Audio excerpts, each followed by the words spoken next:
रजब भट्ट का गाने की सूरत में ईमान के लिए पैगाम। हारे हारे हारे हम तो दिल से हारे, दिल बेखबर जिद पे अड़ा है, सुनता नहीं कहना कोई। रजब भट्ट ने ये गाना गाकर दरअसल ईमान को अपने जज्बात पहुंचा दिए हैं कि ईमान तो किसी की सुनती नहीं है, न घर आती है न बच्चे को लाती है, बस ज़िद पे अड़ी हुई हैं। दरअसल आपको पता है कि ईमान और रजब के दरमियान जो मामलात चल रहे हैं वो किसी से ढके छुपे नहीं हैं। रजब ने और ईमान ने एक दूसरे के साथ कम ही वक्त गुजारा है जितना सोशल मीडिया पे नज़र आता है, उससे बहुत हकीकत बरक्स है। ना ईमान झुकने को तैयार हैं, ना रजब भट्ट झुकने को तैयार हैं। और रजब भट्ट ने अपनी इस मोहब्बत का पैगाम जो है वो अपने गाने के ज़रिए ईमान को पहुंचा दिया है कि ये जो प्यार मोहब्बत है ना, इसमें जब ज़िद और अना आ जाए तो फिर रिश्ते ऐसे ही तबाह बर्बाद होते हैं।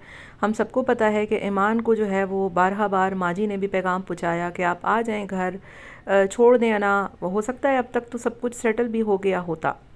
रजब भट्ट ने अब अभी तक ईमान को हतमी तौर पर तलाक नहीं दी है, मामला जो है वो रुका हुआ है। लेकिन ये भी सही बात है कि ईमान जो है वो रजब भट्ट के साथ रह भी नहीं रही हैं।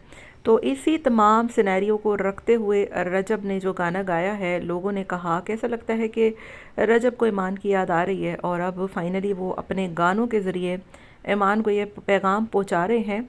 और कहीं हद तक देखा जाए तो रजब भट्ट मुझे लगता है कि अब इस रिश्ते को बचाना भी चाहते हैं, क्योंकि किवान का जो मामला हुआ, जो उसकी वीडियो तस्वीर लीक हुई, उसके बाद रजब भट्ट ने सिर्फ एक पोस्ट लगाई और उसमें भी कोई ऐसी बदतमीज़ी बात नहीं कही थी। सिर्फ ये कहा गया था कि किवान सिर्फ आपका मेरा नहीं हमारा बच्चा है। ये भी नहीं कहा था कि मेरा अलग बच्चा है, बल्कि उसने कहा कि ये हमारा है, आपने डाउनलोड नहीं किया। तो सारा कुछ जो है वो हमारे सामने है और लोग इस दिन का इंतज़ार बेसब्री से कर रहे हैं कि कब इनके मामलात सेटल होंगे, हमें ये दोबारा नज़र आएंगे। तो अभी तक इनकी हतमी तौर पर कोई तलाक नहीं हुई है। रजब भट्ट ने गाने के ज़रिए ईमान को पैगाम पहुंचाया है। अब देखना ये है कि ईमान अपनी ज़िद इस पे भी तोड़ती हैं या नहीं तोड़ती। ये आने वाले दिनों में क्या ही होने वाला है। आपको क्या लगता है कि ईमान को रजब के पास वापस आ जाना चाहिए या रजब भट्ट को ईमान को ख़ुद लेने के लिए पहुंच जाना चाहिए? क्या होना चाहिए हतमी तौर पर? और नेक्स्ट हमें क्या जो है वो ऑडियंस उनकी चाहती है, क्योंकि रजब भट्ट की ऑडियंस मेरी भी ऑडियंस है। तो मैं उनके सामने ये रजब भट्ट की तरफ से सवाल रखती हूँ कि आप बताएं कि इस रिश्ते का अब क्या होना चाहिए, कैसे ये सारे मामलात सेटल हो सकते हैं और कैसे इस रिश्ते को अब जो है वो बचाया जा सकता है। कमेंट में आप लोग ज़रूर बताइएगा।